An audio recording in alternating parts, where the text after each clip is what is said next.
What happens when a member of Congress throws out the script and demands accountability, point blank? Today, Delia Ramirez looked Kristi Noem in the eye and accused her of corruption, abuse of power, and even violating her oath of office.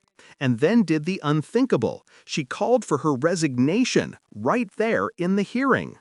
Let's break down why this moment is bigger than just one fiery exchange and what it tells us about the state of our democracy. Gentlelady's time has expired. I now recognize Ms. Ramirez for 5 minutes of questioning. Thank you, Chairman. Secretary, it's good to see you.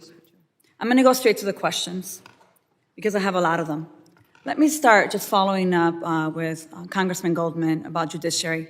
Do you agree that the judiciary is a co-equal branch of government and it is your obligation as a member of the executive branch to honor decisions made by the highest court of the land? Yes or no, Secretary? We are abiding by all federal judges' orders, absolutely. So, yes, it's a co-equal branch of government. Okay, well, let me ask you a follow-up question to that.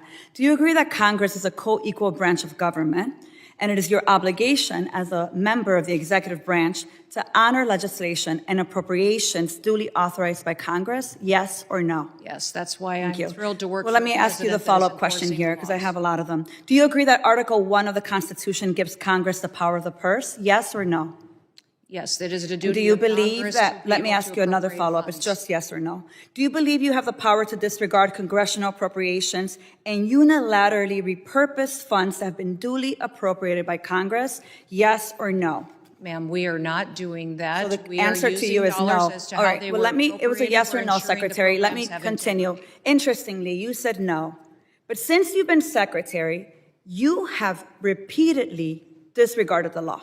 You have illegally impounded funds that Congress appropriated and that your branch of government must implement pursuant to the law. Yet you've closed offices established in law, including the Office for Civil Rights and Civil Liberties, the Office of the Immigration Detention Ombudsman, the Office of the Citizenship and Immigration Services, and you've canceled contracts for programs authorized in law, including shelter and service programs and citizenship and integration grants.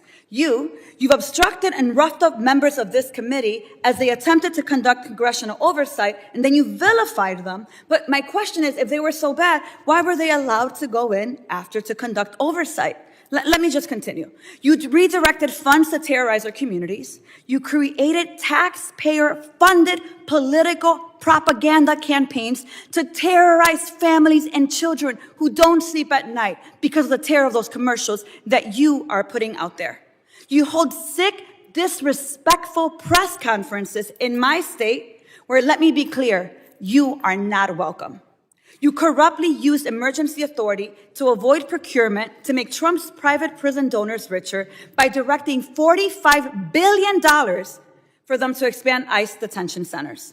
You defunded work to address real threats to the homeland, all while you pursued college newspaper editors, labor leaders, and even a Harvard scientist who failed to declare frog embryos at the airport. Clearly, we don't have time for all my questions, so I have 13 pages worth of questions that I will be submitting to the record that I expect you and the administration to answer. But here is my final question to you. When you took your oath, did you swear to support and defend the Constitution of the United States of America? Yes or no? Yes, I did. So I find it laughable. You don't behave like someone who takes that oath seriously. And let me tell you why. We don't live in a dictatorship or a monarchy. Trump's will is not the guiding doctrine of this nation, and our country is not a playground for his or your twisted authoritarian fantasies. We are a democracy. We defend the Constitution and we affirm the rule of law. We respect the co-equal branches of government and we uphold our rights, even when we disagree. The foundation of our nation is based on a core set of constitutional rights upon which our prosperity, our pluralism, and our peace depend on it. You, however, have been leading this work for 116 days. And in that time, you have profiled and dehumanized our neighbors. You've betrayed our constitutional commitment to due process. You've deported United States citizens. You've undermined the courts, you've broken the law, you've engaged in corruption, and you've weaponized the immigration system to violate civil rights. As Senator Murphy perfectly stated, your department is out of control. But you're responsible. You have betrayed the sacred fundamentals of your oath. And I believe to my core that you are not fit to hold the office. And I again, to your face, demand your immediate resignation. And I put it and place it on the record for all of us to see.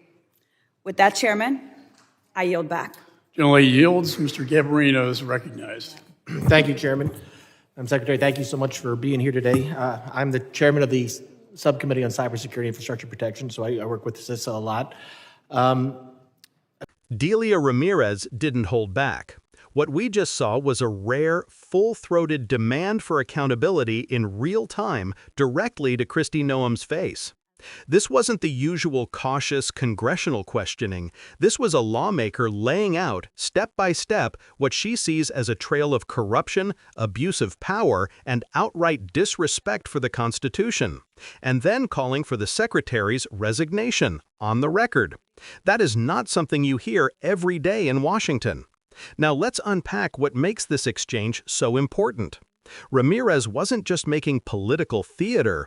She was building a case grounded in the structure of American government itself.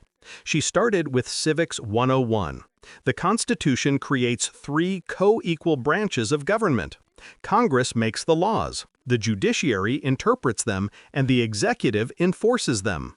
No one branch is supposed to overstep the other. And yet, her entire line of questioning zeroed in on how Kristi Noem and the Trump administration have, in her view, bulldozed right past those limits. She cited examples of funds illegally redirected, offices created by Congress shut down, and oversight blocked. And here's where this gets deeper. The power of the purse that Ramirez referenced isn't just a phrase. It's one of Congress's most fundamental checks on executive power. If a president or their cabinet can take money Congress has allocated for one purpose and simply funnel it elsewhere to serve political goals, then the constitutional balance of power collapses. That's how democracies slip toward authoritarianism, and Ramirez was making that point loud and clear. She went further, accusing Noem of weaponizing the immigration system. That's not a small claim. The immigration system already has extraordinary powers built into it: detention, deportation, surveillance. When a lawmaker says those powers are being twisted for political theater, propaganda campaigns, and to enrich private prison donors, it's a warning about corruption, yes, but also about how power is being used to instill fear in everyday people. And notice her closing. Ramirez didn't just say Noem was wrong on policy. She said Noem had violated her oath of office. That oath, swearing to support and defend the Constitution, is the bedrock of legitimacy for every government official. By framing her attack that way, Ramirez was saying, this isn't just about politics, it's about betrayal of democracy itself. And in a moment of absolute clarity, she said the words most politicians avoid: I demand your immediate resignation. That moment matters because it draws a line in the sand. Too often in hearings, officials dodge, deflect, or run out the clock. Ramirez refused to let that happen. She cut through the noise and said what millions of Americans have been thinking: enough is enough. This clash is about much more than one secretary. It's about the survival of checks and balances, the meaning of constitutional government, and whether the rule of law still holds when leaders think they're above it. Ramirez used her 5 minutes not just to question, but to teach, to call out corruption, and to demand accountability. And here's the takeaway for all of us watching. Democracy doesn't defend itself. It requires people inside the halls of power, and outside, people like you, to hold leaders accountable. Delia Ramirez just modeled what that looks like. If you want more sharp, no-nonsense breakdowns like this, commentary that cuts past the spin and shows what's really at stake, make sure you're subscribed to Left Lens. Because we're not just reporting politics, we're connecting the dots so you can see the bigger picture.